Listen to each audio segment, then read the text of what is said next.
Hello, good morning, and welcome to Daybreak on Trust TV this beautiful Friday morning. I am Ibrahim Yusuf. Thank God it's Friday. Indeed, thank God it's Friday. You don't have to ask me why I cheer on Friday. Why I'm cheering up on Friday. It's about time. Yes. After a long week of work, it's a pleasure to have you join us. I am Sunday Michael Ogu. All right, so as we look forward to the weekend, let's go to the headlines this morning. Ekweremadu returns to custody as court adjourns trial till October 31st. War. Ukrainian president seeks support of Nigeria, other African countries. And bandits abduct woman on sickbed in Zaria. Murder of Akwa Ibom job seeker Iniobong Umorian sentenced to death. All right, and now we'll take the details. Former Deputy Senate President, Senator Ike Ekweremadu, has returned to custody as his trial on alleged human trafficking and organ harvesting was adjourned till October 31st. Ekweremadu first appeared before the Uxbridge Magistrate Court in London, United Kingdom, where he denied all the charges against him. Both the lawmaker and his wife were denied bail and remanded in custody, while the case was adjourned until July 7th and later August 4th, 2022. But in a new twist, Beatrice Ekweremadu's wife was granted bail under strict conditions following an application filed by the defendant's counsel. The bail was granted on July 22nd. However, a similar bail application for Ekweremadu was denied by the court. Now, for the record, at the last sittings, the court ruled that the victim in this case is no longer a minor.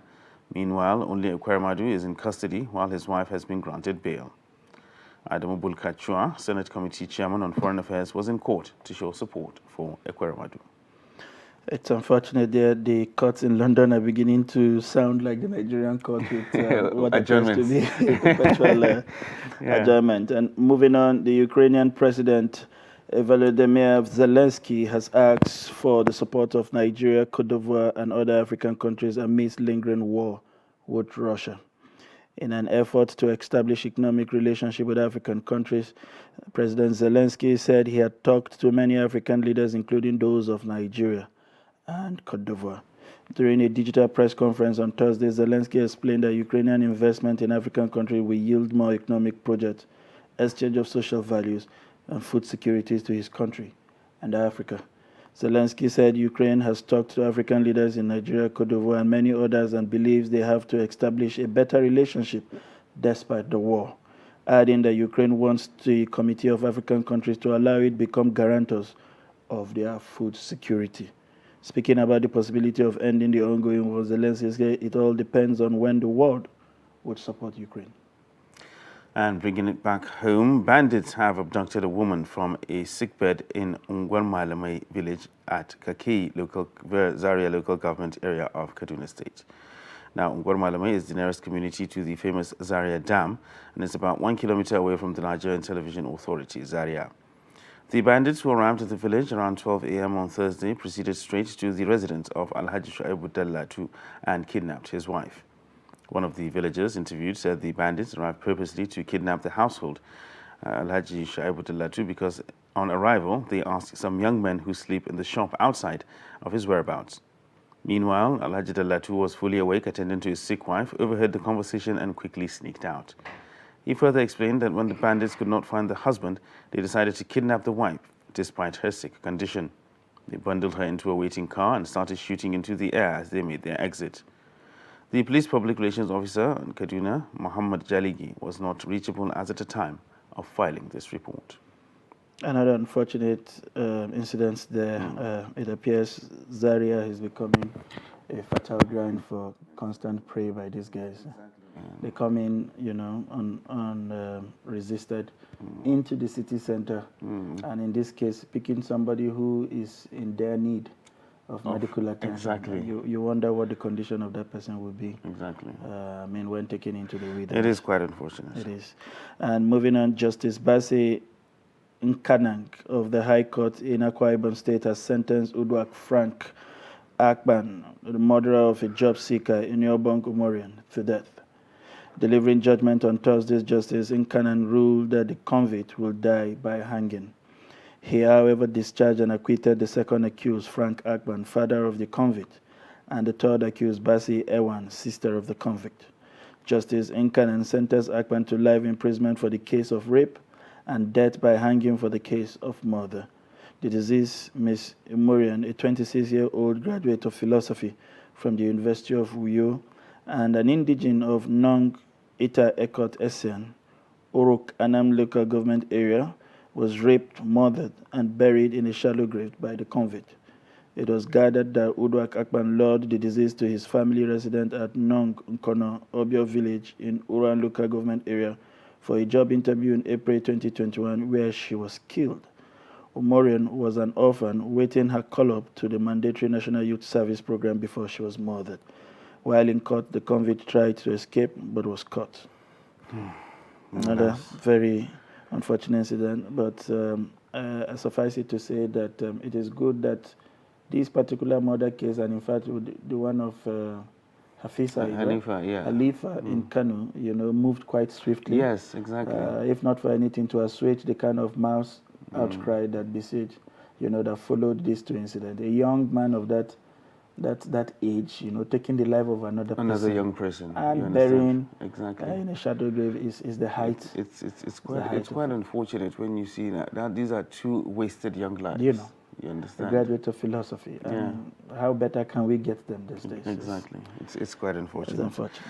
Well, let's move on now to some reports. Now, over 560,000 kilograms of assorted illicit drugs on Thursday set ablaze by the National Drug Law Enforcement Agency, NDLEA, the largest to be destroyed in the 32-year history of the anti-narcotic agency.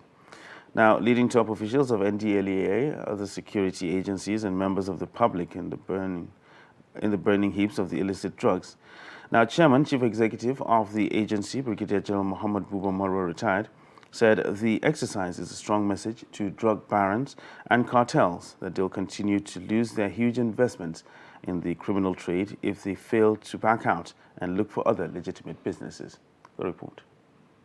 The over 5,600 illicit drug burnt at a brief ceremony in Badagry area of Lagos include cocaine, heroin, methamphetamine, and ephedrine. Others are cannabis sativa, cat, tramadol, benylin with codeine, which were seized by the Murtala Muhammad International Airport Command, Lagos State, and the Semi-Special Area Command. Speaking at the ceremony, General Muhammad Buba Marwa said efforts by men of the agency not only resulted in the seizure of the aforementioned drugs, but also culminated in the arrest, prosecution, and conviction of the offenders in court.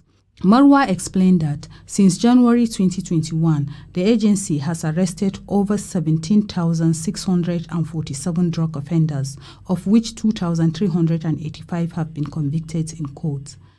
Since January last year, we have arrested over 17,000 drug offenders, of which 2,369 have been convicted. In the process, we have seized over 3.5 million kilograms of assorted drugs. The NDLEA boss, who assured that the agency will not only focus on drug supply reduction, also noted that they are reaching out to young people through prevention messages on social media platforms. He added that they are working with other institutions to provide educational opportunities, vocational skills training, and other socio-economic support for this vulnerable group. While commending the officers and men of the agency for their commitment that has made it possible for the current success, General Marwa praised President Muhammadu Buhari for his political will in tackling the drug menace. To address the drug problem in the country, and there is no better time than now to adopt evidence-based programs and policies to counter the destructive impact of the drug scourge which has pervaded our society the past few years. The NDLEA boss had earlier led his top officials on a courtesy visit to the Akran of Badagry, Oba Claudius Dosa Akran, whom he employed to set up drug control committee in his kingdom as part of efforts to support the war against drug abuse in the country.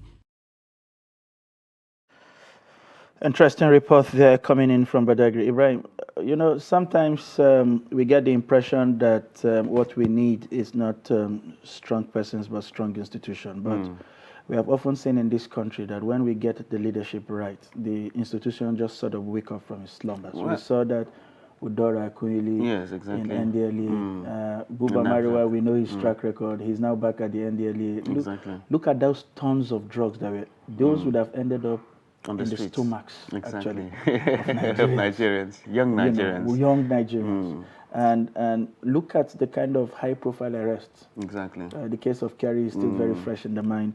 On account of this and every week you actually hear reports of these these all kinds of huge arrests at the international airport. Well, we know it's a long way until we rid this country of illicit drug. Part of it would also include productively engaging these youths, really. But if you find a Buba Marwa, one Buba Marwa in every 3 or 5 government agencies, I mean, this country will be up. Things will be a lot easier. This country will be up and running at his age, and he's looking quite healthy. Yeah, and sprightly as well. Exactly. Quite older than some of the ministers we have, but far more active. And moving on, the remains of 3 persons killed in Katsina State on Wednesday evening by suspected terrorists have been laid to rest. The deceased were attacked and killed at Dansauni village of Batagarawa local government area of Katsina State. Abdullahi Yamadi has an update on the attack and now reports. All the 3 victims of Wednesday's attack in Katsina, Abdurrashid Abamana, Najib Tambaba and Isiaku Isa Dansauni have been laid to rest. May his soul rest in peace. But Abdurrashid is my younger brother. He was from Kewa Primary School, where he was a classroom teacher. He was shot dead by suspected bandits because he resisted attempt to be abducted by the terrorists. A huge number of mourners have been trooping to the residences of the deceased to commiserate with them.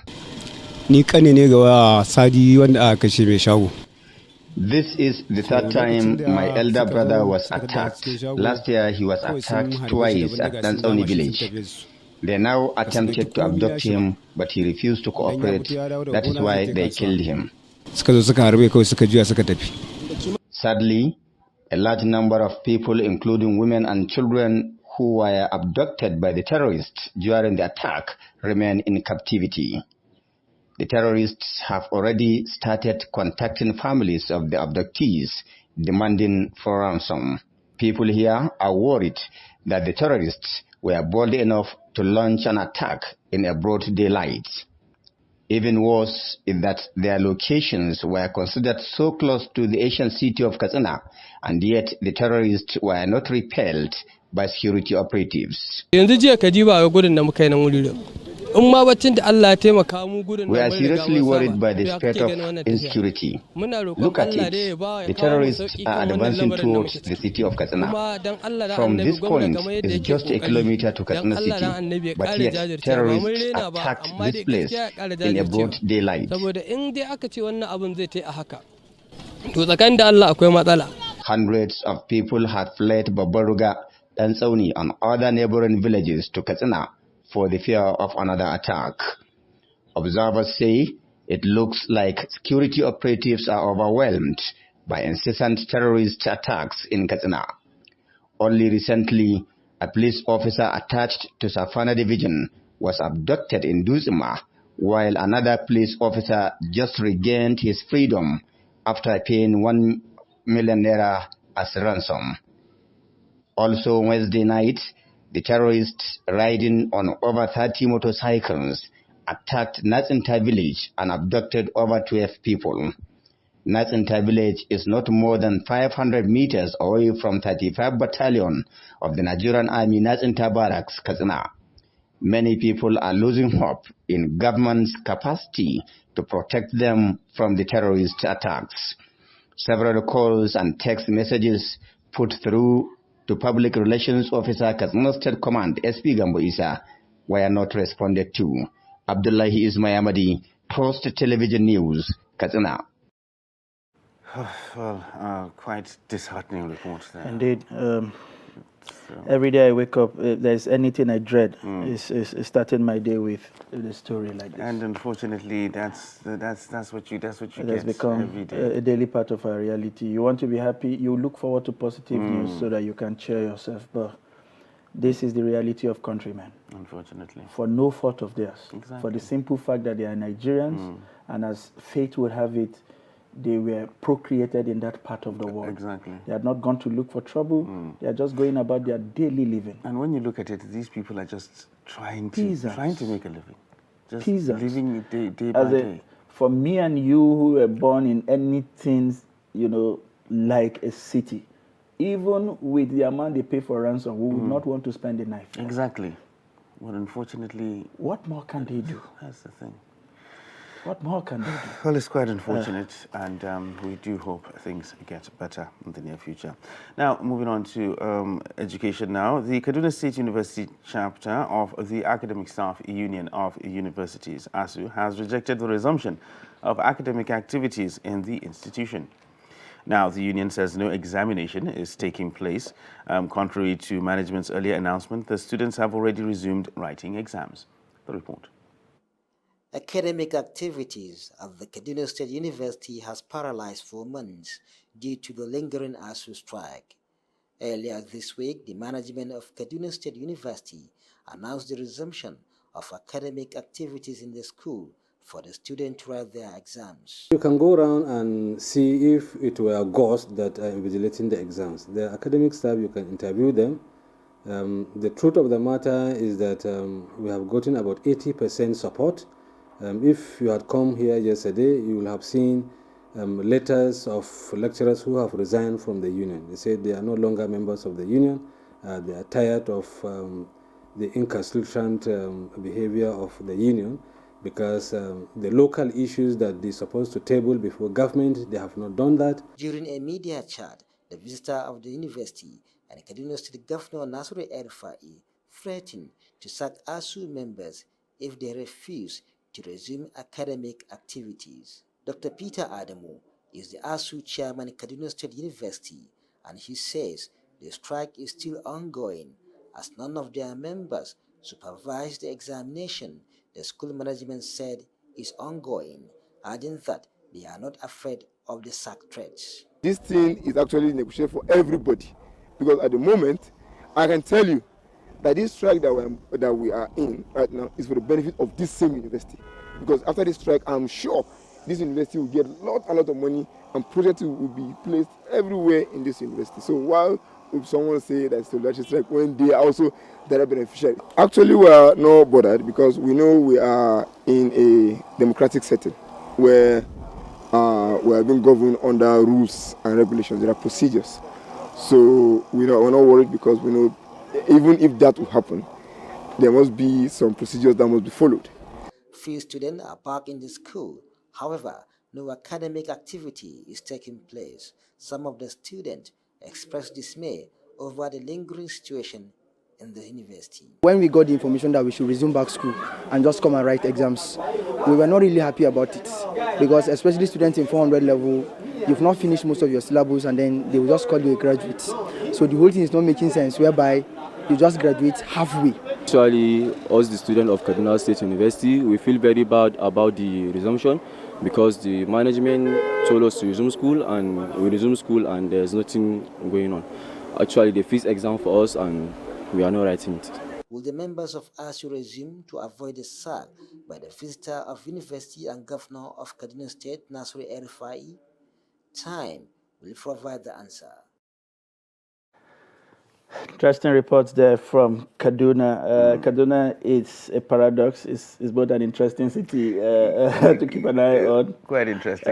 For the wrong and right reasons, if you like. It's like a box of chocolates. You don't know what you're getting. You don't know what to get. You envy a lot of things that are going on there, but when it comes to other things, you want to ask certain questions.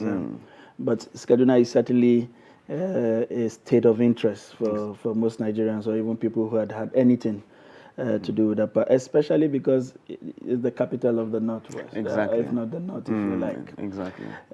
We will take a short break. When we return, we will serve you the headlines from major newspapers offering in the country. Please stay with us.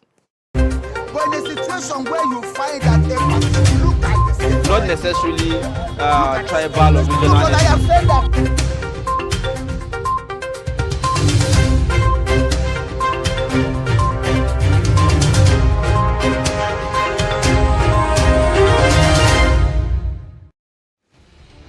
As the 2023 elections draw near, remember, evil prospers when good men and women only wish for peace, but never take a step to make peaceful elections happen. Are you a father? Are you a mother? What are you saying to your children as elections approach? Have you warned them not to let themselves be used to cause violence? Have you explained to them what the consequences of electoral violence might be? Do your part to make peaceful elections happen. Talk to your children. Protect them from unscrupulous politicians who want to put them in harm's way, while their own children are comfortable at home, within and outside the country. Let's join hands to make 2023 elections peaceful. This message is from the National Orientation Agency, NOAA. To every politician, as the campaigns gain momentum and passions begin to rise, remember, the errors of your opponents do not make you a success. Do not run down your opponent and inflame passions to violence between and among your supporters. What counts is what you plan to do for the electorate and how you intend to relieve their sufferings and bring succor. Nigeria is in dire need of patriotic leaders at all levels, leaders who will make national development their priority. Concentrate on telling the electorate what you intend to do when you get into office. Focus on making your vision clear to the electorate. Don't engage in verbal abuses, fake news or speeches. Keep dealing with issues that will bring progress. You win the hearts and minds of the people by being above board, by being civil, patriotic, and showing empathy. Let's join hands to make the 2023 elections peaceful. A message from the National Orientation Agency.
Where you find that a look at the same, not necessarily tribal or regional. But I have said that.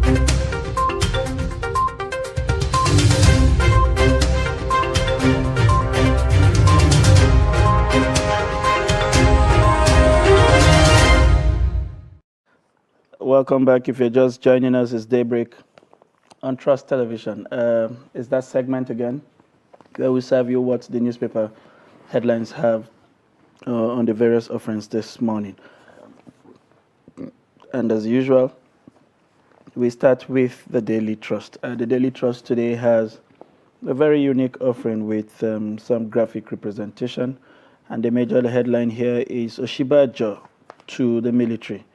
Account for security expenditures. Says security operatives must be ahead of criminals. Canvasses increase in local productions of arms. Non-transparent military spending can create war economy. This is according to experts. You'll find the details of the story on page 5. And here you have a bar chart of all the military spendings from 2015 to date. 988 billion in 2015, 1.07 trillion in 2016, 1.15 trillion in 2017, 1.35 trillion in 2018, 1.4 trillion 2019, 1.8 trillion, 2020. And as a date, in 2021, we have about 1.96 trillion and have so far expended about 722.53 billion. We are proposing another 722.53 billion as supplementary budget. When you look at these figures clearly, it shows that in terms of financing, we are not reneging. What basically we are not seeing as Nigerian is a match. If the country can give up this much to security expenditure, then the military must be able to show cost.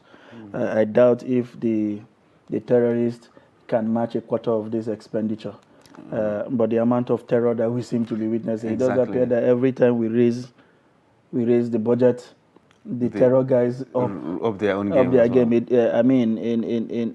In reverse psychology, it appears as if we're actually budgeting the money and then handing it over to the terrorists to inflict maximum pain on the citizenry.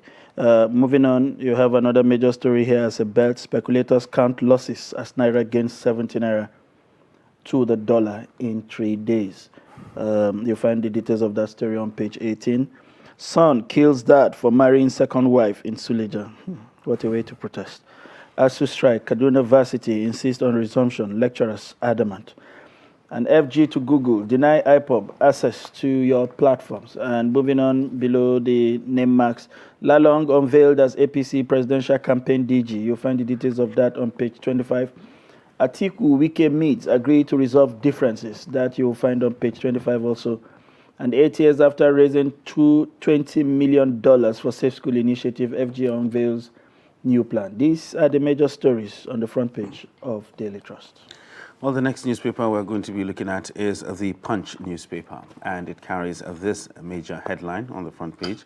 Wike's camp condemns PDP's anti-South posture, seeks redress. And I have riders here that says PDP cannot have DOT, party chairman, others from North. That's attributed to Wike's loyalists.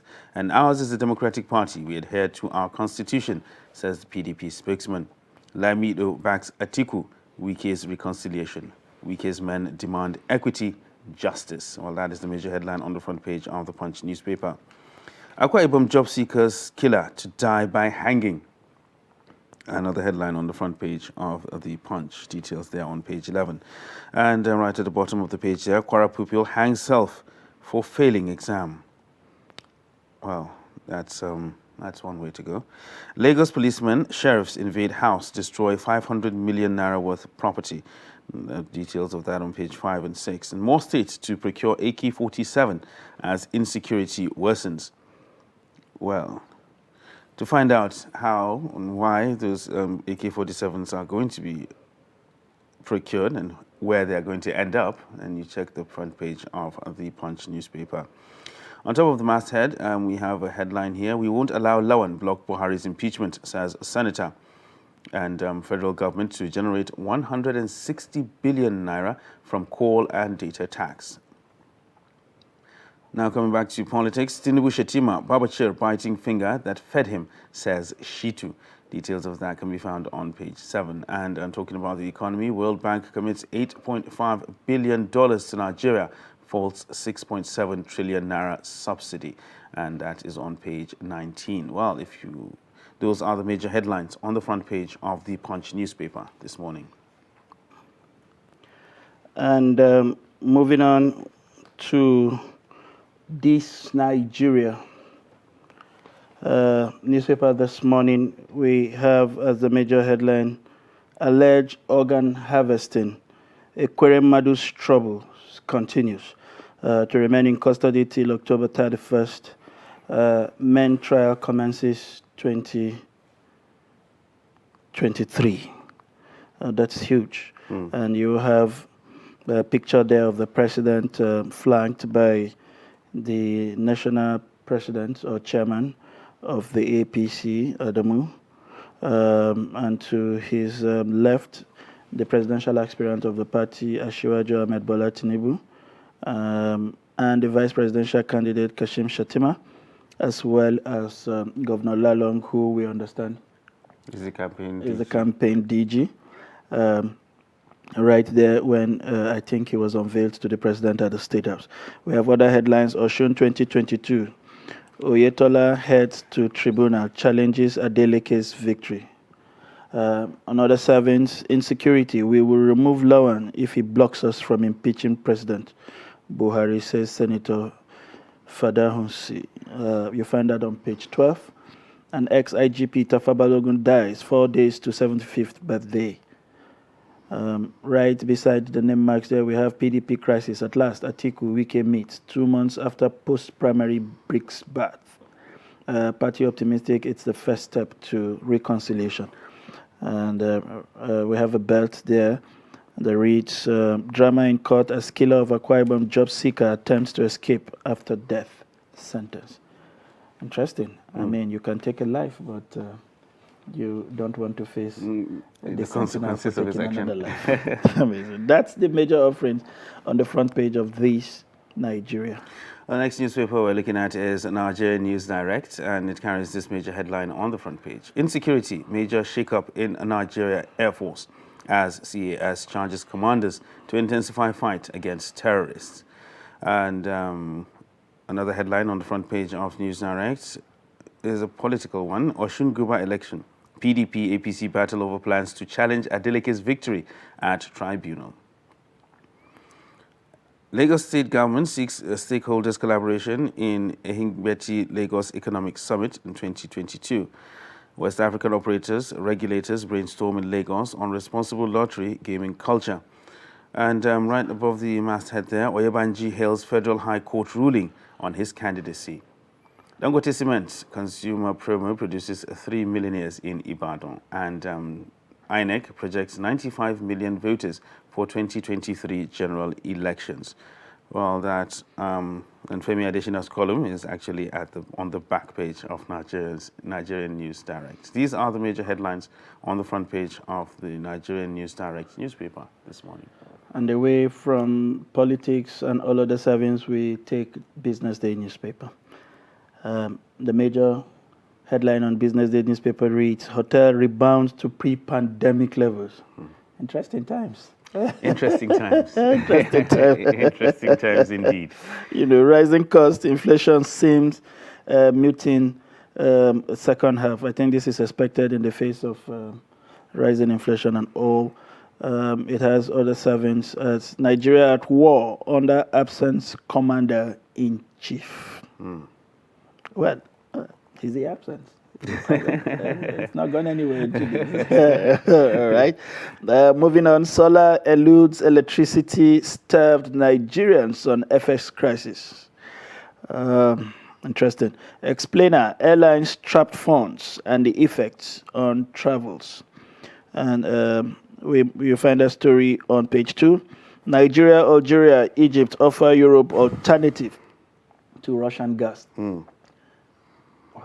Well, I don't know how this works, but I think we're even looking for the gas ourselves. The thing is, I think we're just not managing it the way we're supposed to. You know, and then you have that story there, the head of mission, head of economic department, the Kingdom of Netherlands, chairman of CIG Group, another there, you know, posing at the pre-briefings of the Lagos Economic Summit, popularly known as Ehingbeti. That is where the Lagos Development Plan has been muted and followed. It's a forum, I understand, that brings private sector players, development partners, and the government to a round table to discuss what is best for the state and the strategies to go forward. These are the major servants on the front page of Business Day this morning. Well, next newspaper we're going to be looking at is the Leadership Friday, and it carries this major headline: Atiku Wike finally meet to resolve lingering crisis. That is the major headline on the front page of the Leadership Friday, and it has riders here. It says set up harmonization committee, and PDP National Working Committee passes vote of confidence on IU. Ex-VP appoints Melaye Boala campaign spokespersons, and Tinubu names Lalong DG Keamu as spokesman. CSOs kick as FG moves to revive defense company. And right at the bottom of the page there, Ganduje will sign death warrant on Hanifa's killer, says Commissioner. Killer of Akwa Ibom job seeker attempts to escape after death sentence. And China fires missile in unprecedented drills around Taiwan. Tension seems to be rising there in that region. Ekwerema due to remain in UK detention till October 31st. And right below the masthead there, Mabo Gunji and Tafa Balogun die at 90 and 74, respectively. And on a lighter note, Nigeria wins another 2 gold medals in discus and powerlifting, that is, and the ongoing Commonwealth Games. At least something to smile about. Indeed, something to smile about. All right, well, these are the major headlines on the front page of Leadership Friday newspaper this morning. And moving on quickly to The Guardian. The major headline here on The Guardian is Atiku breaks the ice, meets Wike in Abuja. Both agree to set up panel of equal representative to trash out pending issues. Atiku appoints Milaye Bwala as campaign spokespersons. Tinubu President Lalong to Buhari as campaign DG. Keyamo as spokesman. Adamu, any member talking about Muslim ticket instead of campaigning is sabotaging APC. We control the heartland of the Southwest. We will win Lagos presidency, Ayub boast. APC to conclude Northwest reconciliation before campaign. Osun APC rules out negotiation with Eric Beshola's fashion. And then you have a special report there on the state of public schools. Alumni Association to the rescue. It's a pity, and I hope the government will not completely abandon this responsibility to the alumni. I think some positive news came in there from some alumni association with a medical doctor from UI making a whopping $1 million donation to the medical school, University of Ibadan. I can imagine how much impact that will make to just that department alone. And I hope the administrators would not cash in on this rather than allow it to impact his successors, or people who are coming in his footstep right there in that school. And then rushing through other stories quickly, FG urged Google to stop IPOD from using platform. Car dealers importing drugs, NDLEA alleges. Stop night visits to judges' residence, Supreme Court justices tell government official. Wow. Edo disclaims widespread anti-prostitution campaign. And terrorist kill 3, adopts 13 in Katsina. And prioritizing 1.5 billion vehicle purchase for Niger ahead of ASU shows insensibility. That is according to CNPP and others to Buhari. These are the major headlines on the front page of the Guardian newspaper. All right, so that wraps up the offerings on the front pages. We will go deeper into the analysis after this short break. We have our reviewer right here in the house, and we'll take a short break, and when we return, we'll dive deeper into the analysis of the headlines. You stay with us. But in a situation where you find that they look at the same, not necessarily tribal or regional. But I have said that.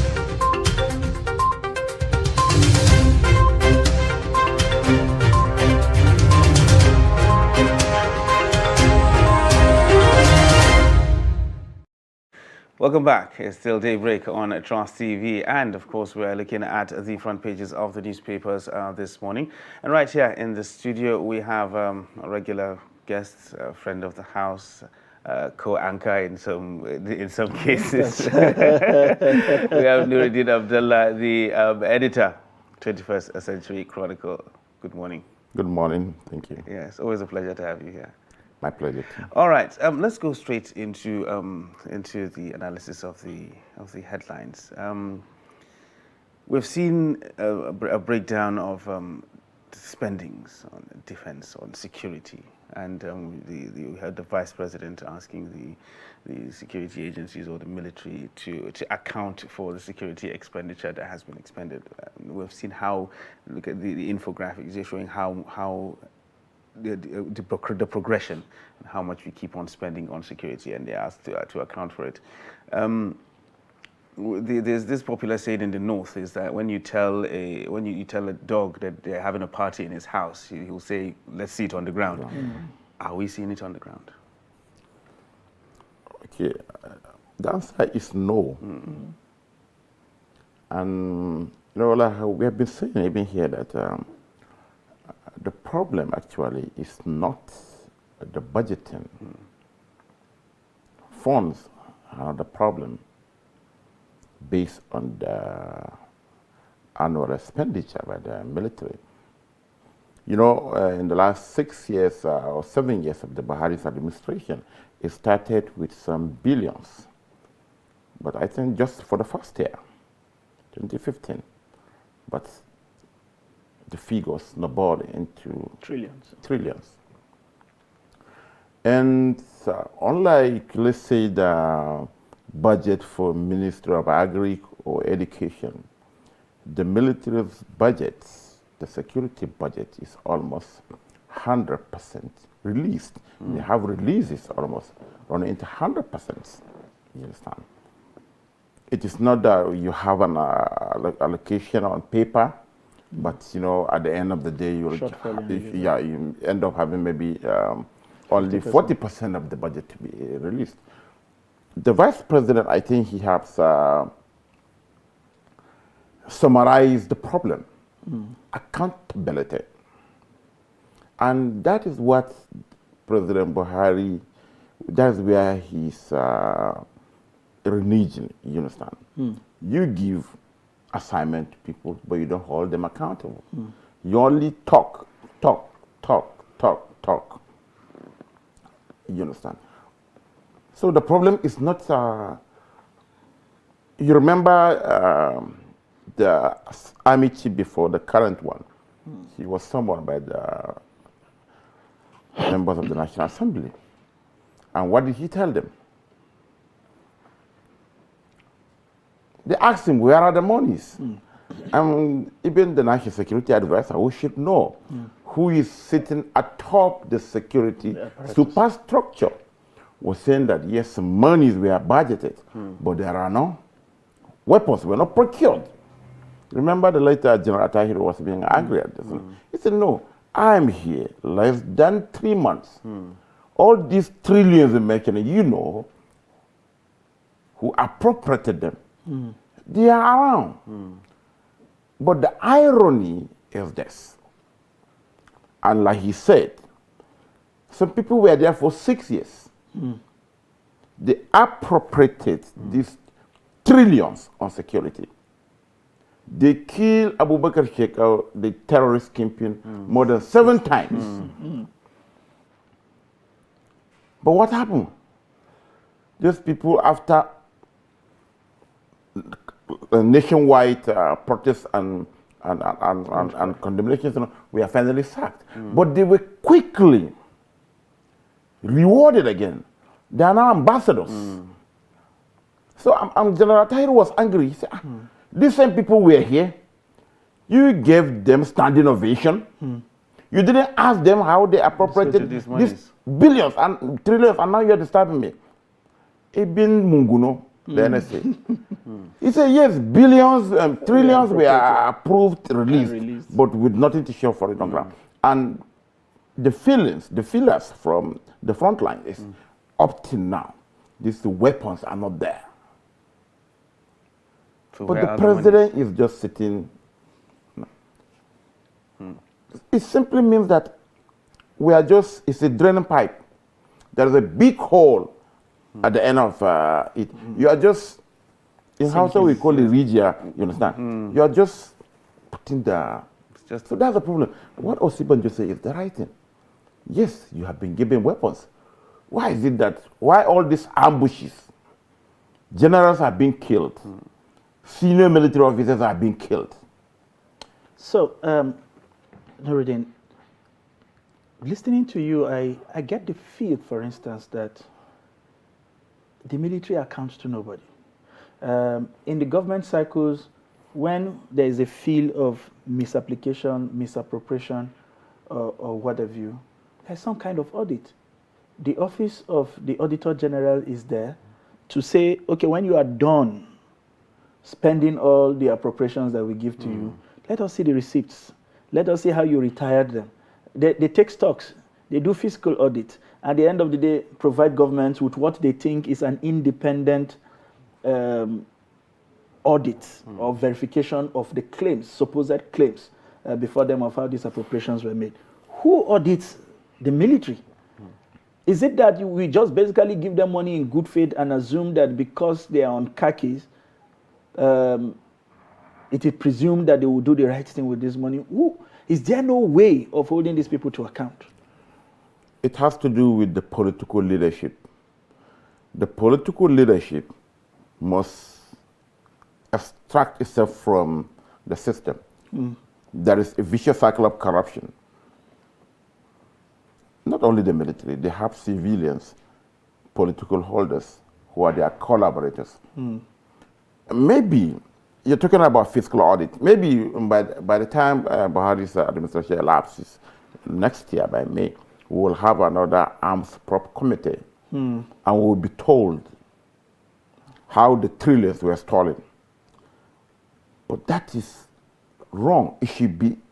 Some people are saying that no, you shouldn't probe the military while the war is taking place. But they are stealing the money while the war is taking place. And we are losing officers and men in the most embarrassing manner. Ragtag bandits attack a police AIG. They gunned down his orderlies. He narrowly escaped. Look at what they did in Buhari, in Abuja. Look at what did the 3 units, based on what we had, 1 or 2 battalions of the gas brigade, the 7 battalions of the gas brigade.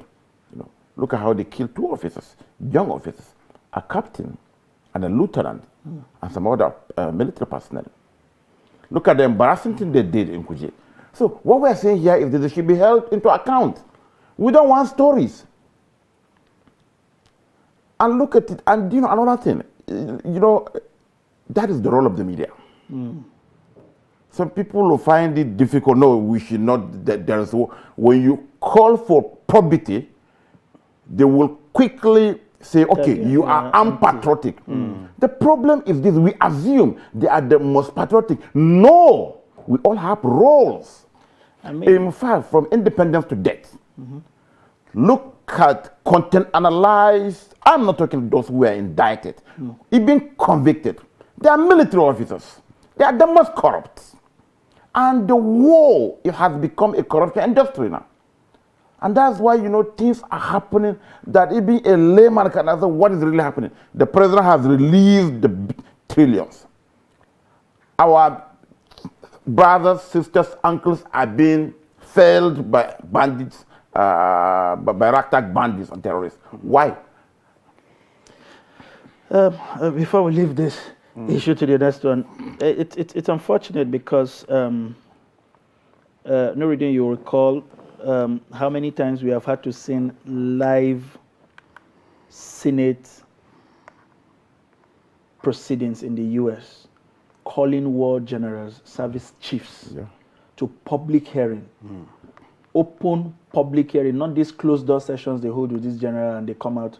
I mean, you see all the shoutings on plenary, and then they go into closed door sessions and they come out and they don't say anything to the media and everybody depart. We see those kind of public hearing where everything is laid bare except things that are highly, highly classified. I hope that this Senate would raise up to responsibility and not just wake up and be complaining like every one of us, because that's basically what we have seen in the last couple of days. A Senate waking up and saying the insecurity is becoming unbearable. I mean, if you are saying that, what do you expect you and I to say? How much, therefore, do you think the Nigerian Senate can go with regards to, because they have oversight committees in the Senate. If the presidency is pretending not to know how to check these people, the National Assembly, which is a representation of you and I, with a committee dedicated to defense, should be able to ask for accountability. Isn't that possible? Yes, but unfortunately, they have so much power, but they don't know how to use it. That's the problem with our lawmakers. Like you said, they will do everything just for the media. They go into the executive session, they will do off the mic. Percentages is a none, and that's it. It's unfortunate. It's unfortunate. And another thing is, these head of agencies, not only the military, they feel at home. There is nothing, Mr. Lawmaker, you can do. You are part of the contract rackets. You are given percentages. And what have you? So that is the problem. In other clients, take the US you mentioned, the Senate, the National Assembly, for instance, should be the last of the common man. If the executive, because these people are part of the executive because they were appointed by the executive, but the lawmakers are not. They represent the people. They should ask the questions. And they have so many ways. The president, all the bills we pass are executive bills. You can hold your stand. No, Mr. President, do this before we do this. Look at what happened during Trump administration. The United States was on a standstill. They refused to approve a dime until the right thing was done. But unfortunately, they have power here. But they reduce themselves into some mere appointees. And I always happy if they are invited to the presidency to have tea. How many times have you seen the U.S. and the senators are dining? How many times did you see Pelosi in the White House? Taking tea and enjoying herself at the photo ops, So we have to really sit up. Well, it is quite unfortunate. Let's move away slightly from that. Another story that's been carried by some of the major newspapers is it's a political issue. The current state of the PDP. We have two bigwigs there in the PDP flexing their muscles and getting ready for a showdown. And it seems to be affecting the party in one way or the other. What is your take on the current state of affairs in the main opposition party going into the general election? I think it's expected, because looking for where we are coming from. And I don't think it will affect the fortunes of the party that significantly, because we have 7 months to the elections. So, and like politicians, Governor Wike is a politician. He has to make all the right noises to get what he wants. He wants a chunk of the, and he's dealing with another experienced politician. He has been around for more than 4 decades. So you understand, and he has the time. And another thing is, particularly from the Atiku's campaign, from the Atiku's camp, they know that Wike cannot go back. Let him defect to the ruling party and say, no. Is he going to Labour Party? Or is he joining Konkoso? He has no place other than the PDP. So they know that, like they say, it's an internal family affair. They'll sort it out. They have to make all the noises at the right time, so that they can extract larger concessions and what have you. And we, like I said, we need robust opposition to checkmate the ruling party. It's not whether it is PDP or APC, because the moment you allow a single party to rule, then it's no longer liberal democracy. So we need a robust opposition. So we want PDP to put their house in order so that they can checkmate the APC, so that by February 23 next year, Nigerians will have options. Let's choose from. Just piggybacking on that, since we have started talking about party politics, and the APC recently unveiled the Plateau State Governor as its campaign DG. What do you make of that? It's still part of the...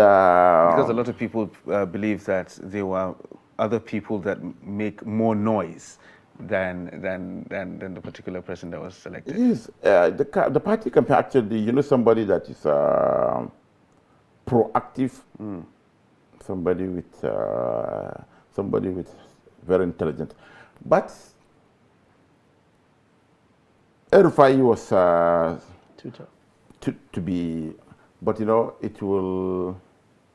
You have a president, sitting president who is a Muslim. You have a presidential candidate who is a Muslim. You have a running mate who was a Muslim.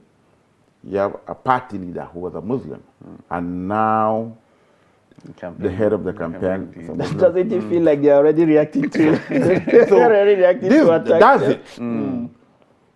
Lalon, and you need somebody that will not stand honest as such. Okay. He may not have the organizational, what we know, organizational capacity of Erufai. but but he has that balancing he's there to balance the already the party is imploding. The Babachi, Dogara. So you don't want to have the first 5 important positions coming from one fet, even though it doesn't matter. It shouldn't matter. It shouldn't matter, but in Nigeria we are still. It's just like when you are sick and you see a doctor, then you are. Okay, you are Sunday. No. I want to see how much. No.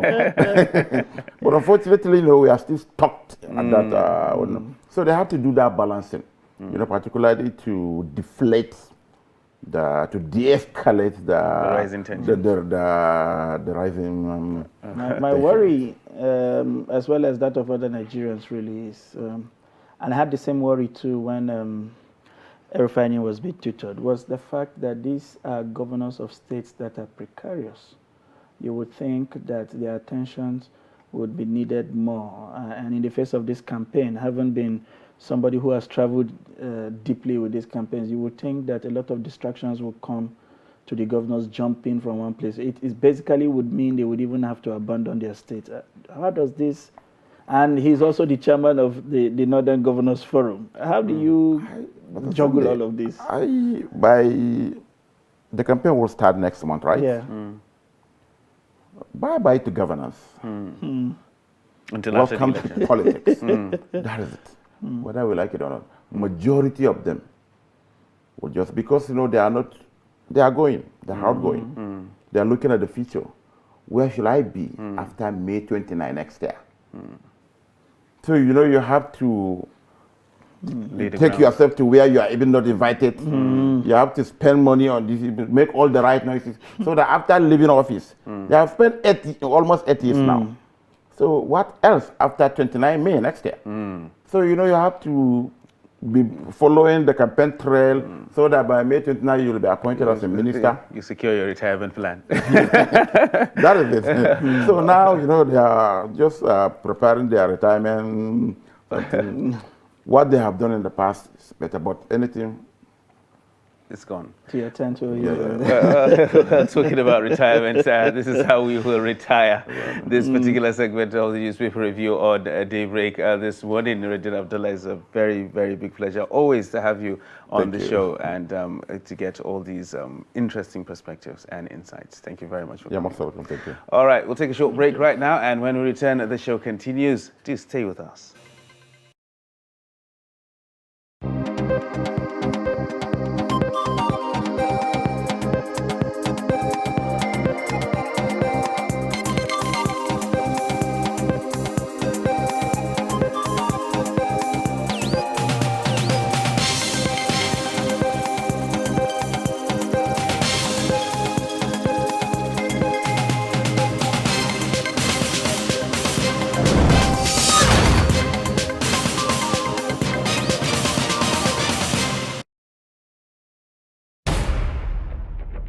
Every patriotic Nigerian should hear this. Any politician who means well for the people will never allow themselves or their supporters to engage in any violent, destructive activities. No politician who truly wants to serve the people and develop the nation will encourage his followers to destroy properties or take human lives before, during, or after the elections. The Nigerian public must watch out for these traits and isolate any politician who encourages supporters to engage in violence. No genuine politician or patriot will cause trouble and seek to destroy the very society which they aspire to lead or develop. Politicians who have the good of the people at heart will not allow themselves or their followers to engage in violence, destruction of properties, and then taking of lives. Be vigilant. By their words you shall know them. Shun violence. Stay away from politicians who want you to do so. Let's join hands to make the 2023 elections peaceful. This message is from the National Orientation Agency, NORA.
Hello, good morning. Welcome once again. It is Daybreak on Trust TV. I am Ibrahim Yusuf. It's a pleasure to have you join us again. I am Sunday Michael Ogo. All right. Well, if you're just joining us, the train has left the station, but of course you can still get on board. It is top of the hour, so we will take the headlines right now. Ekweremadu returns to custody as court adjourns trial till October 31st. Ukrainian president seeks support of Nigeria or other African countries. And bandits abduct woman on sickbed in Zaria. Mother of Akwa Ibom job seeker Uniobong Umorian sentenced to death. Now we'll take the details. Former Deputy Senate President, Senator Ike Ekweremadu, has returned to custody as his trial on alleged human trafficking and organ harvesting was adjourned till October 31st.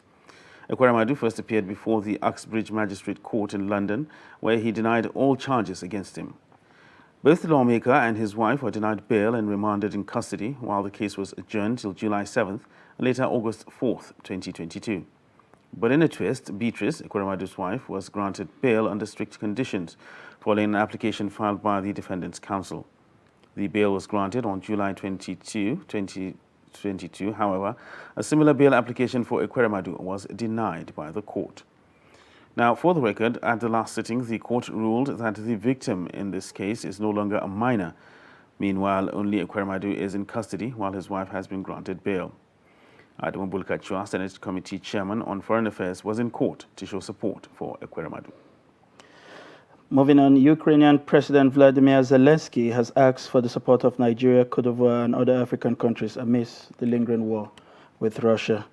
In an effort to establish economic relationship with African countries, President Zelensky said he had talked to many African leaders, including those of Nigeria and Cote d'Ivoire.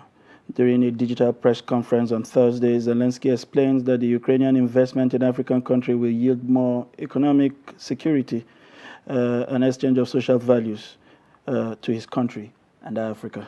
Zelensky said Ukraine has talked to African leaders in Nigeria, Cote d'Ivoire, and many others, and believes they have to establish a better relationship despite the war, adding that Ukraine wants the Committee of African Countries to allow it become guarantors of their food security. Speaking about the possibility of ending the war, Zelensky said it will depend on when the world will support Ukraine. And bringing it back home, bandits have abducted a woman from a sickbed at Ungwarmalame village in Kakei, Zaria local government area of Kaduna State. Ungwarmalame is the nearest community to the famous Zaria Dam, and it's about 1 kilometer away from the Nigerian Television Authority in Zaria. The bandits, who arrived at the village around 12 a.m. on Thursday, proceeded straight to the residence of one Alhaji Shuaibu Dallatu and kidnapped his wife. One of the villagers interviewed said the bandits arrived purposely to kidnap Alhaji Shuaibu because on arrival they asked some young men who sleep in the shop outside of his whereabouts. Meanwhile, Alhaji Dallatu, who was fully awake attending to his sick wife, overheard the conversation and quickly sneaked out. He further explained that when the bandits could not find the husband, they decided to kidnap the wife despite her sick condition. They bundled her into a waiting car and started shooting into the air as they made their exit. Police Public Relations Officer in Kaduna, Muhammad Jaligi, was not reachable at the time of filing this report. Moving on, Justice Basi Ikanang of the High Court in Akwa Ibom State has sentenced Udwak Frank Akpan, the murderer of a job seeker, Uniobong Umorian, to death. Delivering judgment on Thursday, Justice Ikanang ruled that the convict will die by hanging. He, however, discharged and acquitted the second accused, Frank Akpan, father of the convict, and the third accused, Basi Ewang, sister of the convict. Justice Nkanang sentenced Akpan to life imprisonment for the case of rape and death by hanging for the case of murder. The deceased, Ms. Imorian, a 26-year-old graduate of philosophy from the University of Uyo and an indigene of Nong Ita Ekot Essen, Uruk Anam local government area, was raped, murdered, and buried in a shallow grave by the convict. It was gathered that Udwak Akpan lured the deceased to his family residence at Nong Ikono Obion village in Uran local government area for a job interview in April 2021, where she was killed. Umorian was an orphan waiting her call-up to the mandatory National Youth Service Program before she was murdered. When in court, the convict tried to escape but was caught. All right, that's a wrap on the headlines for this hour. We'll take our news report next. Over 560,000 kilograms of assorted illicit drugs were on Thursday set ablaze by the National Drug Law Enforcement Agency, NDLEA. That's the largest to be destroyed in the 32-year history of the anti-narcotic agency.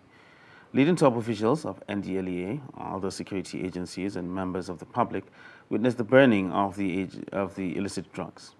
Now, the chairman, chief executive of the agency, Brigadier General Muhammad Buba Marwa, retired, said the exercise is a strong message to drug barons and cartels that they'll continue to lose their huge investments in the criminal trade if they fail to back out and look for other legitimate businesses. The report.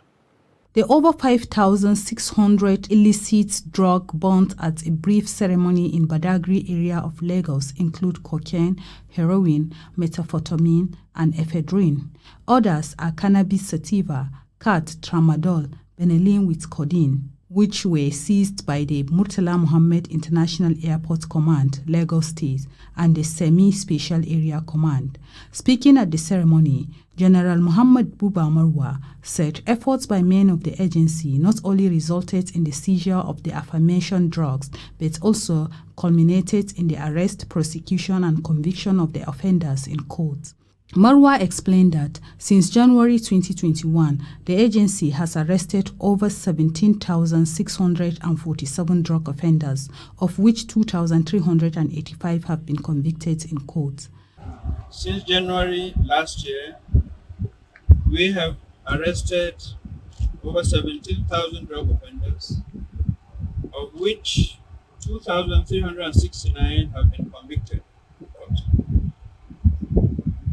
In the process, we have seized over 3.5 million kilograms of assorted drugs. The NDLEA boss, who assured that the agency will not only focus on drug supply reduction, also noted that they are reaching out to young people through prevention messages on social media platforms. He added that they are working with other institutions to provide educational opportunities, vocational skills training, and other socio-economic support for this vulnerable group.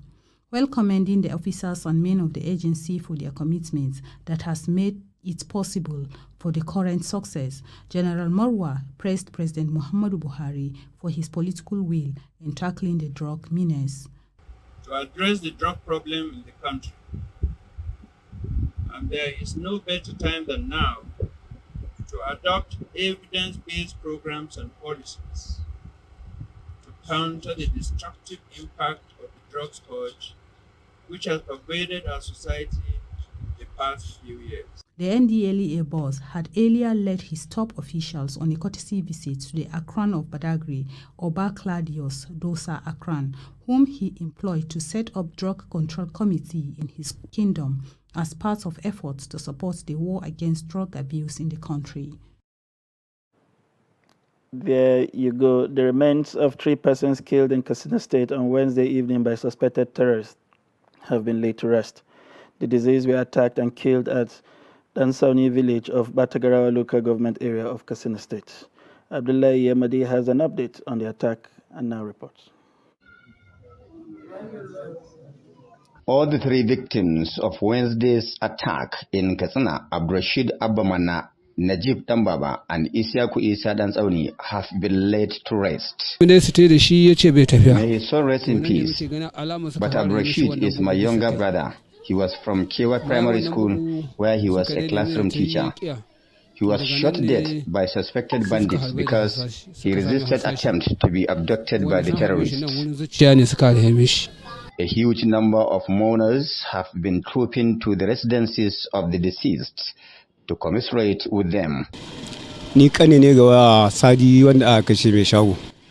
This is the 3rd time my elder brother was attacked. Last year he was attacked twice at Dansauni village.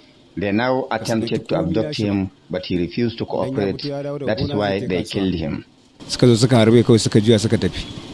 Sadly, a large number of people, including women and children who were abducted by the terrorists during the attack, remain in captivity. The terrorists have already started contacting families of the abductees, demanding for ransom. People here are worried that the terrorists were bold enough to launch an attack in a broad daylight. Even worse is that their locations were considered so close to the ancient city of Katsina, and yet the terrorists were not repelled by security operatives. We are seriously worried by the spread of insecurity. Look at it. The terrorists are advancing towards the city of Katsina. From this point, it's just a kilometer to Katsina city, but yet terrorists attacked this place in a broad daylight. Hundreds of people had fled Babaruga, Dansauni, and other neighboring villages to Katsina for the fear of another attack. Observers say it looks like security operatives are overwhelmed by incessant terrorist attacks in Katsina. Only recently, a police officer attached to Safana Division was abducted in Duzima, while another police officer just regained his freedom after paying 1 million naira as ransom. Also Wednesday night, the terrorists riding on over 30 motorcycles attacked Natsinta village and abducted over 12 people. Natsinta village is not more than 500 meters away from 35 Battalion of the Nigerian Army Natsinta Barracks, Katsina. Many people are losing hope in government's capacity to protect them from the terrorist attacks. Several calls and text messages put through to Public Relations Officer Katsina State Command SP Gambo Isa were not responded to. Abdullahi Ismayamadi, Post Television News, Katsina.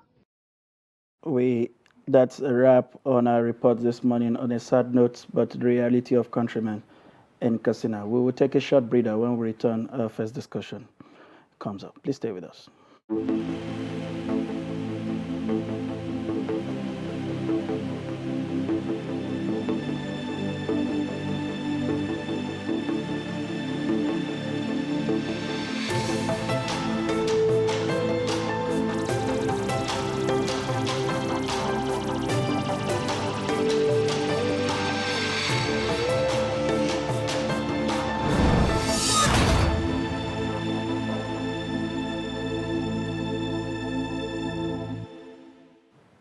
Welcome back. If you're just joining us, it's Daybreak on Trust Television. We move on quickly to our first discussion of the day. This year's Hajj turned out to be one with very sad experience, one for some pilgrims who were not able to make it to the Holy Land due to the challenges faced by the Hajj Commission and its partners, from delays in conveying some of the pilgrims with no explanation given to intending pilgrims, some being left at home, or the state camps for days, if not weeks, waiting to be transported and not finally making the flight, to others who had to pay extra and were still left behind at the airport.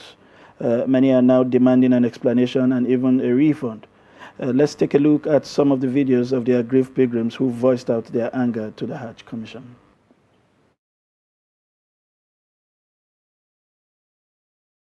Visa on Saturday, and we got to the airport on Sunday morning at 4 a.m. 4 a.m. on Sunday morning, only to be told that the airspace had been closed, that NACO and who? NACO and Ahum are going to provide a rescue flight. Now, that is what we've been made to wait for. We waited, and we were asked to come to Abuja on Sunday. We were in Abuja, everybody, some of us paid 115,000 for one-way flight, some paid 125, some paid 96,000 for one-way from our pockets. Do you understand? Now, we got into Abuja. We've been at this since yesterday. We were made to pay 750,000 again, each. Amongst us, we have elderly women. We have elderly women amongst us. These are women, elderly women. We've been catering for them since Saturday. We all flew into Abuja on Sunday morning. Now, we were made to pay 750. Now, the thing is, some paid 750, some paid 720, some paid 775. Where is that confusion coming from? NACO, National Kinimwa, National Hajj Commission, you have defrauded us.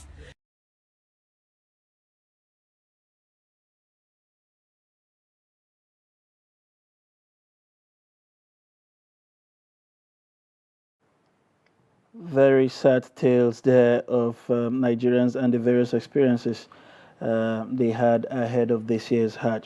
Now, joining us to discuss this issue, we have in the studio Aja Medina Dauda Nadabo. She is the Bureau Coordinator of the Voice of America here in Abuja and a participant in this year's Hajj exercise.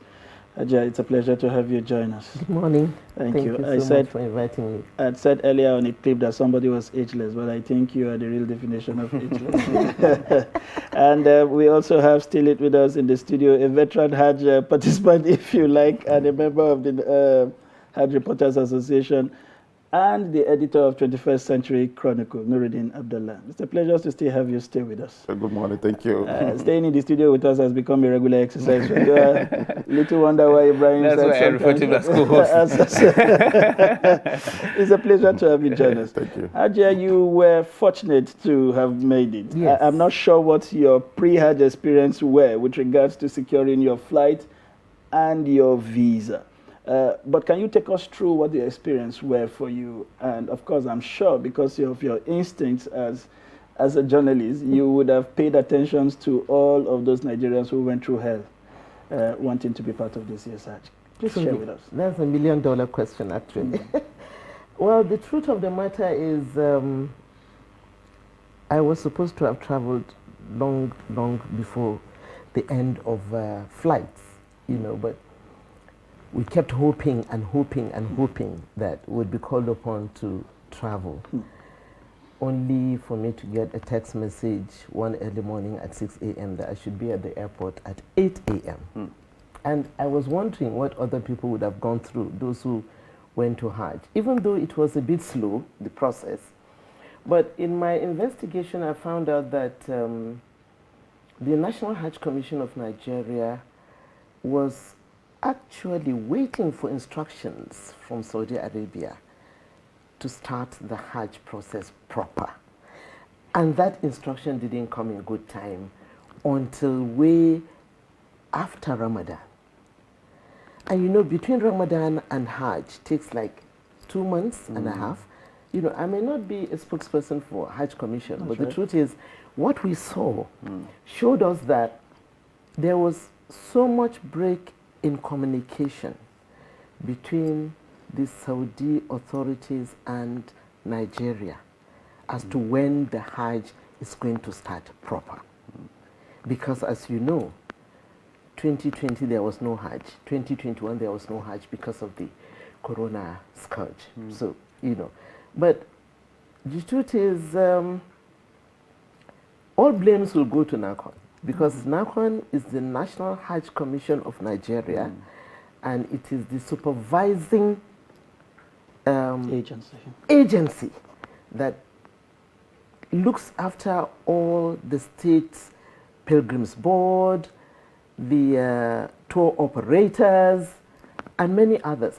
And again, if Hajj Commission will not get instructions in good time, it means the states also will be waiting to get instructions from Hajj Commission to start preparations. The time given to them was too short. Okay.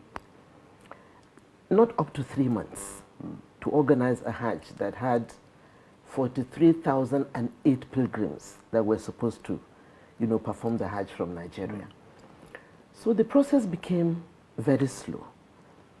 You might be aware that the management of the National Hajj Commission now this is the first time they are organizing Hajj, because since they came on board, there was no Hajj at all.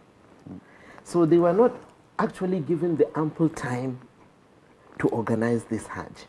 And then again, there was this issue of visa issuance from Saudi Arabia.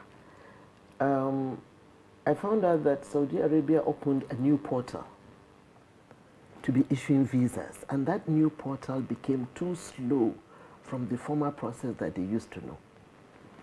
And it delayed so many, activities that were supposed to have happened during the Hajj.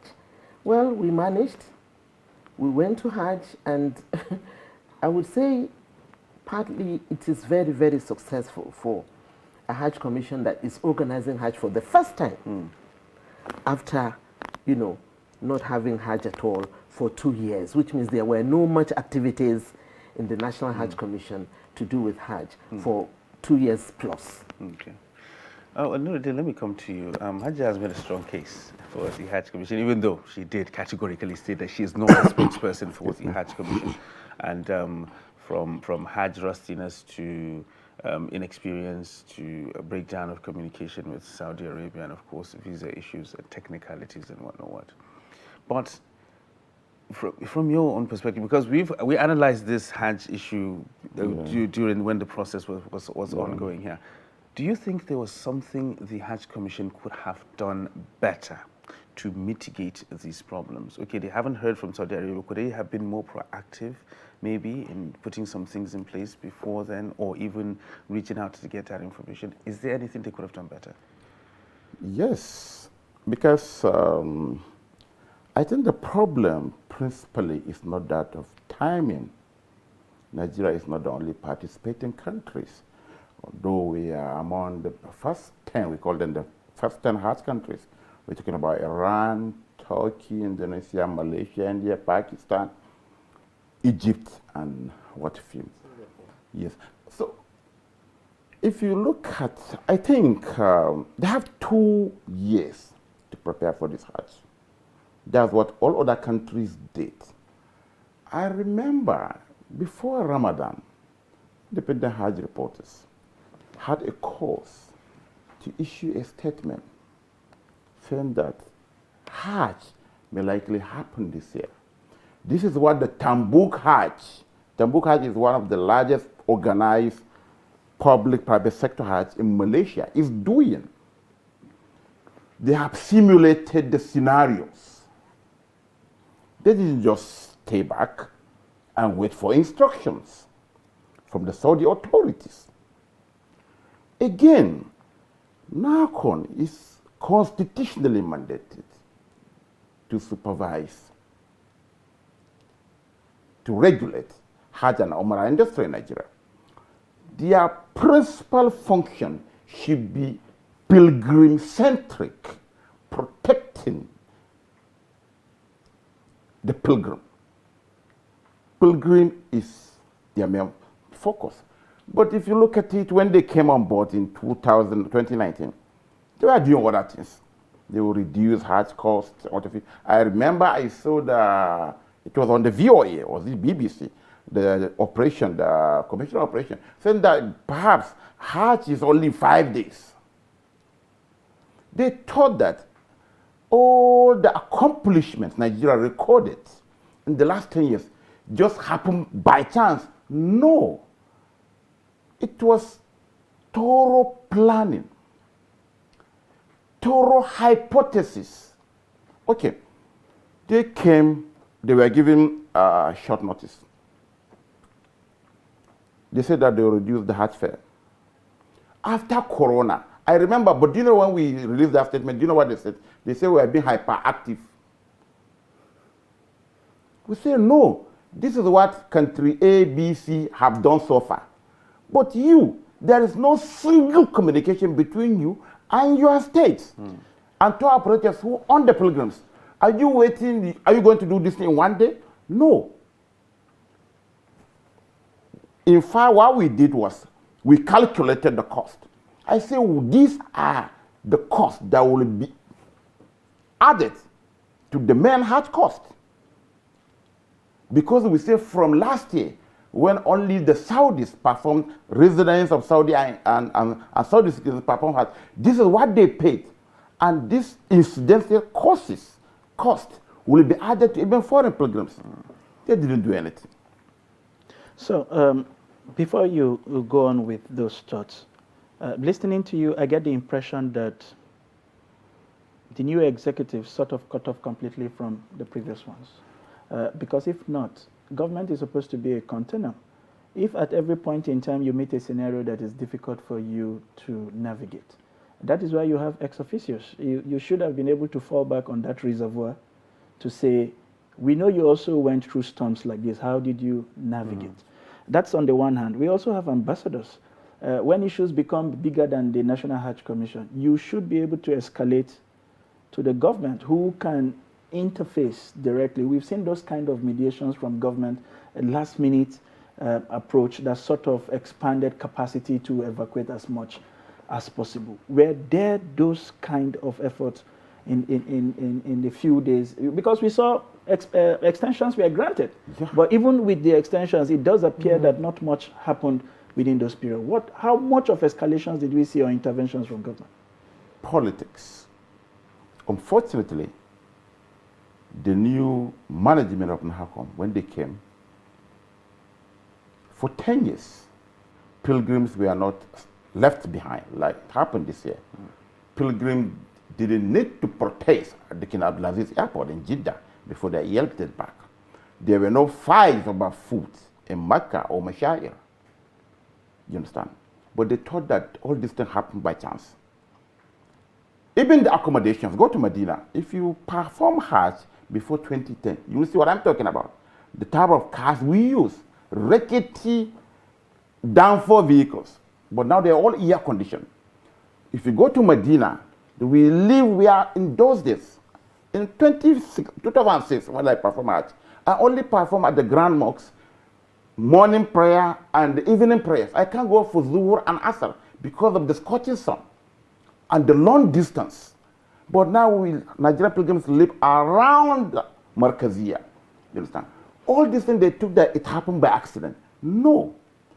2008, I remember I was going to Hajj, there was this problem in Kaduna. The then executive chairman in Kaduna came to the villa. An Indonesian aircraft was deployed. I remember I flew an Indonesian aircraft. But unfortunately, like I told you, politics play a greater role. What they thought was, the Hajj was so, the amount was almost about 1.5 million by 2019. So no, we are going to reduce Hajj. Like I told you, one of the officials, I was enraged because this guy doesn't even know. He said that Hajj is only 5 days. So why are you staying even up to 30 days or 35 days in the Holy Land? He doesn't know the processes. And what if you, and they didn't tap. From the past. And the tour operators, for instance, look at what the lady is saying. They paid 500 million naira extra for NAHACOM to scramble rescue flights until the extension was exhausted. No aircraft was on ground. No, but you know, NAHACOM signed an MOU with only 3 airlines. That is Flynas, which belongs to the Saudi government, Max Air, and Azman. In between, there was a problem of airlifting of pilgrims by Azman. We learned that Kano State government rejected Azman. So that brought a little bit of delay in Kano. You know, the truth is, there are times that you have to check and see where these loopholes or blockages come from. Not necessarily, Hajj Commission cannot give itself instructions as to what to do. If for 2 years you didn't perform Hajj and there are restrictions for traveling, how would you expect them to find out the situation of things in those countries? The communication had to, be by ICT. Everything was by phones or internet or, just that. When travel restrictions were lifted, I think I found out that the National Hajj Commission and its executives were constantly traveling to Saudi to find out how things are going to be, if at all Hajj is going to take place in 2022. As I told you earlier, the instructions came very, very late. This is an executive that, have not performed the Hajj since they came. This is the first time they are performing Hajj. We may not actually come out to put total blames on NAHACOM, honestly. We need to also look at the role of the tour operators. What did they do? NAHACOM is not receiving any Hajj fares from any pilgrim. It is either the state pilgrims welfare boards or tour operators. They're the ones that are totally engaged to look and use the facilities they have in transporting pilgrims from Nigeria to Saudi Arabia. NACON is only supervisory. Abdullah has also said so. It is only supervisory. They don't have any pilgrims particularly to say these are NACON pilgrims, and NACON must have an airline that would transport them to Saudi Arabia. They only play supervisory role. Even if we're going to put blames, Abdullah is like, saying National Hajj Commission must study from other countries. You forgot, Nuruddin, that there was travel restrictions. No NACON official could leave Nigeria to go to Indonesia to find out what is happening there, or to go to Pakistan, or to go to Malaysia. But Ajay, you don't have to be physically present to communicate with these people. Yes, that's the truth. But then, what he is saying is, somebody traveled somewhere to find out about some certain things, for his country. Nigeria couldn't do that. No. Okay, Ajay, Nuruddin, just so we make some progress with the time left. Now, what happens to these people who couldn't make it? What do you think would happen from here? Should they get a refund or become the priority for next year's Hajj? Yes. If that would happen. Haven't traveled and all of that. What were the feelers you got about what should happen to those who didn't make it? You hit it. You did. In our interaction with the National Hajj Commission chairman, Zikirullah Kulli Hassan, he was very, very bitter about what happened, actually, because he kept looking for possibilities of extending, the possibility of shipping Nigerian pilgrims to Saudi Arabia. Until Thursday, the 7th of July, Nigeria was allowed to at least be able to ship most of its pilgrims to Saudi Arabia. But again, don't forget that there was this mild problem with Azman, so most of the pilgrims were airlifted by Flynas and Max Air. It was much, much later that Azman came on board. And that delay caused a lot of problems. He has told us really that next year, those who couldn't perform this year will be their first priority. Okay. And we found out that some of them paid their Hajj seats since year 2000 in the Hajj savings scheme. Yes. Yes. So they are going to consider those people who didn't perform this year. That notwithstanding, the tour operators also will have to be really, really investigated on why pilgrims had to pay more after the 2.5 million that they paid for Hajj seat for 2022. Some of them, you heard, were saying they paid 750,000 extra, that there was going to be a special flight. There was no special flight like that. If Jeddah airport was closed, all airports in Saudi Arabia must be closed, because the Hajj proper started on Arafat Day, which was Friday 9th of Zulhijjah, and it was 8th of July. Well, those are quite interesting insights. I wish we could actually delve into a lot of what happened during the Hajj proper, but unfortunately we're out of time, and hopefully someday down the line we can be able to make that in-depth analysis. All right, Hajjah, thank you very much for coming, Thank you so much for inviting me. We sincerely appreciate all your insights. I don't know whether to thank you or just tell you to go home and come back, since you're virtually part and parcel of the show. But Nuruddin Abdullah, so always a pleasure having you on the show. My pleasure. And we are honored to count you as a friend of the program. All right, well, that's how we'll wrap up this discussion, and we'll take a short break right now. And when we return, we'll look at another topic for the day. Kindly stay with us.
TV, documenting the Nigerian story.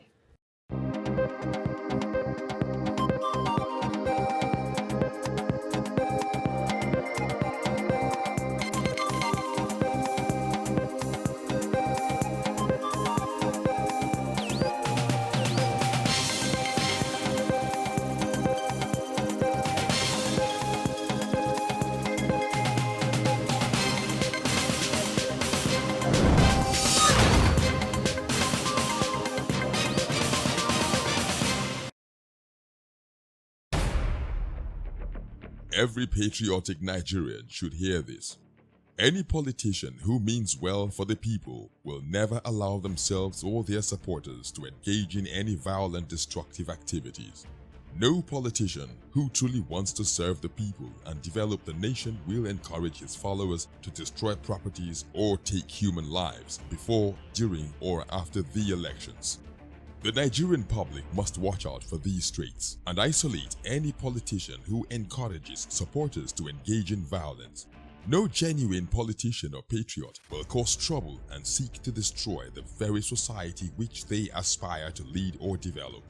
Politicians who have the good of the people at heart will not allow themselves or their followers to engage in violence, destruction of properties, and then taking of lives. Be vigilant. By their words you shall know them. Shun violence. Stay away from politicians who want you to do so. Let's join hands to make the 2023 elections peaceful. This message is from the National Orientation Agency, NORA. Welcome back, and thanks for staying with us on Daybreak right here on Trust TV. Well, we'll take a look at our next topic for the day. Well, the NBC on the 3rd of August placed a 5 million naira fine on Trust TV over the broadcast of its documentary titled Nigeria's Banditry, The Inside Story. MultiChoice, Star Times, and TSTV were also fined 5 million naira each by the NBC for running the BBC's own documentary on banditry titled The Bandit Warlords of Zamfara, which it claimed contravened certain sections of the Broadcasting Code. Now, this, which they say is undermining the nation's current fight against terrorism and banditry. Well, to analyze this situation right here in the studio, we are joined by Suleiman, who is a university don and has some unique insights as to this current situation between the NBC and these media outlets. Welcome to the program. Thank you very much, Malik. It's a pleasure to have you join us. Thank you, Sonny. All right, so let's just go straight into it and let's have some. You saw the documentary. Yes. And this documentary was aired in March, yes, after previews and premieres and all that. Because when I saw the fanfare that was used to actually put the documentary out there, I was surprised because I hardly see things like this, you know. So which means a lot of work has actually gone into it, and it was aired in March. Now we're in August, and that is when the hammer is coming down from the NBC. As an observer, did you see that coming? Not at all, you know, because I was not just an observer about this. I was actually part of its production. I was there at the screening when it was premiered, and there were lots of guests there. Some of them from even outside of the country, you know, development agencies and so on. And the documentary, we watched it, and people raised quite a lot of significant issues in this, quite, you know, feedback. But there was no one, not one single person there or anywhere at any time after that who thought that the documentary was inciting, you know, criminality or inciting public panic or inciting the masses against security agencies or anything of the kind. And these are the issues that the NBC is now rely on, you know, on its provisions in its various codes, that the documentary glorifies and glamorizes bandits, you know, and also incites public panic, public anger, and also glamorizes criminality higher and above law and order. I don't think anything can be further from the truth. And what the NBC really needs to know, And it's important that the security agencies make the NBC aware that the media in every country is in fact a part of the security architecture of that country. It is not like media are outside. They're outside of government, yes, but they are part of the security architecture of the country. For example, taxi drivers. Taxi drivers are not part of the government, but they are also within the security architecture of any country that is serious about security, because they help to collect intelligence. They're the ones who pick people from airports, from train stations, right? From bus stations and do ride people across town and within cities and towns. So they gather. That's a structure you can use to collect a lot of information, and many countries use that structure to collect a lot of information. The media is in the same level, only just more so. Since the news of the fine, I mean, starting with the heads up from the minister after that briefing, in your own private reflection, as somebody who has not only practiced in this climb, but has had the benefit to travel the world over, do you think that the Nigerian government missed the opportunity that was provided by this document? Absolutely, absolutely. They misunderstand what advantages this would have provided and other channels they would have taken advantage of in the light of the expose that was carried out by trustees. Absolutely. The documentary is the mildest kind of documentary you can imagine. It was sober and reflective, you know. It was not in any way inflammatory or whatever. It's conducted by Abdulaziz. Everyone knows Abdulaziz. He's an expert in the field, you know, and all of us, the gatekeeping process, you know, that was part of it. And don't forget that we're also working with the Center for Democracy and Development, who have experts, you know, both within and beyond the country on issues of security in the northern region, but across the country as a whole. What this documentary sought to do is every day we read stories about banditry, about bandits here in Zamfara, bandits here in Sokoto, people being kidnapped there, people. The documentary wanted to ask, what is really going on? How did this start? And most importantly, what can we do about it? You know, so if you look at the range of voices that were sampled within the documentary itself, you know, the scholars, residents, people who have previously been victims, including, of course, the emir, the sitting emir of Bungudu in Zamfara State, who himself was once kidnapped and stayed in the kidnappers' den for 30 days. You know, these were the kinds of voices that the documentary tried to highlight. I really wonder how that can, you know, just quickly transform into a media product that incites or incitement. Thank you. I don't see the connection between that documentary and incitement. And don't get me wrong, the reason why broadcasting codes exist in Nigeria is because of the fragile nature of the Nigerian state. That's an important and fair situation, you know. So it is important for the NBC to try to regulate media production, to try to regulate broadcasting production, particularly because broadcasting reaches much more people than newspapers. Without cutting your thoughts there. Okay. Even though the broadcasting codes exist, they are not a buffet. You cannot choose what to apply and what not to. And even in application, you cannot determine the range or provide a different interpretation to what it is. Because they've talked about inciting public disturbances. And they talk in the one first swoop, they talk about corporate social responsibility. And so the question for me really is this just a difficult time for Trust TV or the entire broadcasting landscape? Because this does appear to be some subtle approach to government regulation through the back doors. Because you can't just refer to anything and then slam a ban. In a corporate setting, as the one you function, where you have doubts about the motives of the actions of your staff, you give the benefit of response. Yes. In this case, that opportunity was not provided. Yes. No kind of conversations was had around this. You just made a public pronouncement after another station had done something similar, and then you sort of apply the armor retrogressively.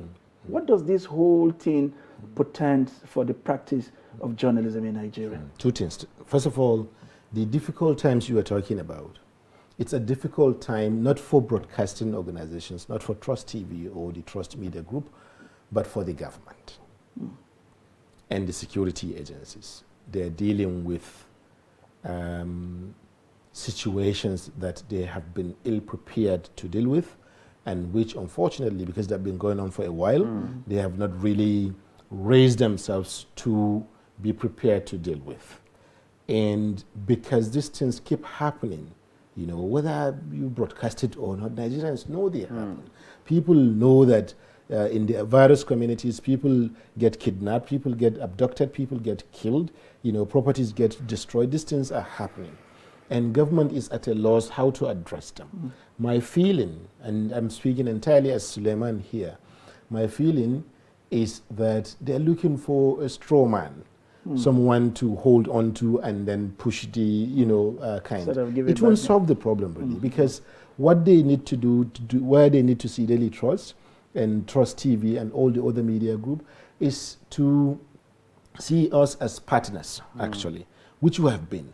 Because the idea that you should broadcast only, or you should broadcast that which emphasizes the superiority of law over criminality is exactly what we do every day. I don't know if they monitor our content, but that's what we do every day. Anytime there is military or people in military and security operations against bandits, we're always the first to report it. We're always the first to highlight it, you know, that soldiers have killed this and this many. We do that all of the time. But our job is not to speak only what government wants to hear. Our job is for and on behalf of the Nigerian people, in behalf of public interest. And that documentary was 100% in the public interest. Well, since this this pronouncement by the federal government through the MBC, there has been an outpouring of support. Yes. And a lot of people have bandied around talking about press freedom, showing support and solidarity with Trust TV and, of course, media trust in general. Were you surprised with the level of support that has actually been generated by No, not at all, not at all. In fact, I expect more. Okay. And I believe that more of it is going to come. One reason is because the Nigerian media has a long history of fighting for its own freedom. You know, this isn't start. The Nigerian media is older than the Nigerian state. By 1914, you already had newspapers in the country, and they already knew what press freedom was. They already knew what doing journalism in the public interest was, and they were doing it. You know, and they used that position that they had gained even before the creation of the country. You know, to fight for other causes, the independence of Nigeria, democracy, and then good governance, which is what all of this is about. Exactly. Because what the documentary, okay, if you understand a problem, you are better able to solve that problem. So the documentary wanted to show that this is the problem. These are the various dimensions and the various layers of this problem. Anyone who wants to solve that problem should regard that content as intelligence, as research, freely provided, because they didn't have to pay for it. You know, ordinarily, this is something they would have paid for. The Nigerian military should be sponsoring research, you know, should be sponsoring even documentaries of that kind, because the U.S. military and militaries around the world do the same, you know. So if there is any worry at all, it is that I expect more of that support to come, because you cannot sanction democracy. You cannot sanction freedom, you know. This is what has already been provided by this constitution, you know. And we're all doing our jobs. But in our day-to-day functions as journalists and as security people and as government and as even regulators in the NBC, what needs to be understood is the partnership that still binds us all, because we're all working for common good. It's not that we in Media Trust have a different country. It's the same Nigeria that we have. And we all want a better Nigeria. And we're all doing our little bits, you know, in ways that we understand it and in ways that we are professionally called to do to advance that better Nigeria idea. This is what it's all about. And it's important that the regulatory agencies and the security agencies understand that. Thank you. Before I let Doc goes, it's important we also put out this information. Thank you. Probably they are not also looking at how much this has elicited the understanding of Nigerian from the other side of the divide.